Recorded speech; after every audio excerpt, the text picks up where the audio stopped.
I don't know if you can see the snow falling down, but with the snow falling down, I think about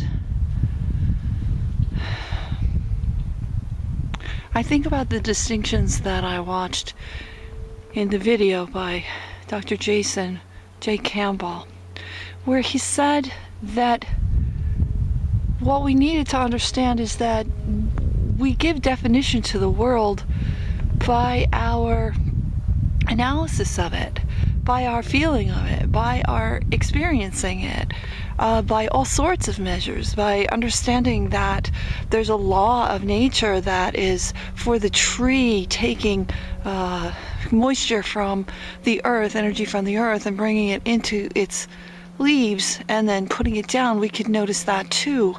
But he was saying that it's all well and good to do that, and we might do that in a really, really respectful way and think that we're in an I-thou relationship because we're, honoring the elements or the beinghood of the tree.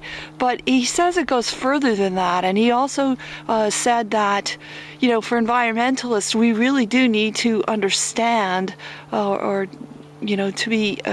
really affect change in people, is to not just understand that we can appreciate these things, but that we actually stand in relationship to to that energy, to say, oh, you are putting out CO2 and I am, you are taking in CO2 and I am breathing out oxygen.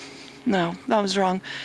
I am breathing out CO2 that it is taking in, turning into oxygen, and therefore we are part of this system. We are, in one sense, one being, and it is in the one beingness of us that we are in an I-thou relationship.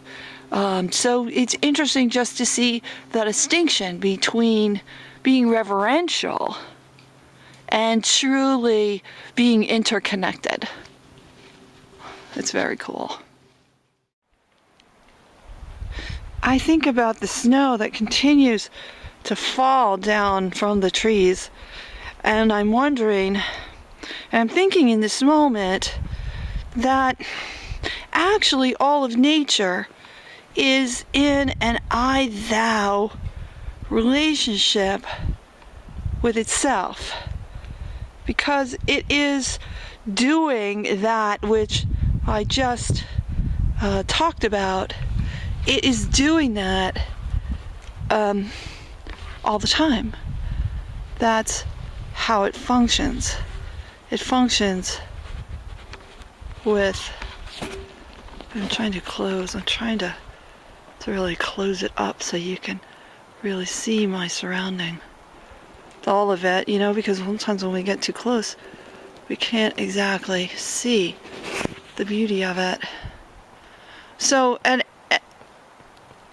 so my point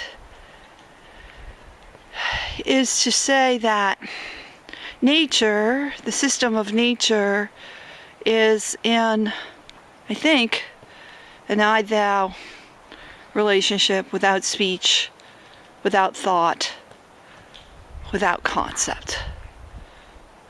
It's a theory. I think about this tree as being a visual on the wind and how it deposits the snow, how it sticks to the bark, the roughness of the bark, it catches it. Much more of an I-it relationship, I think.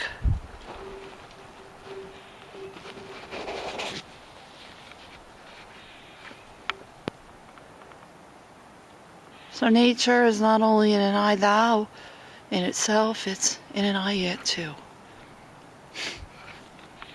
Very cool.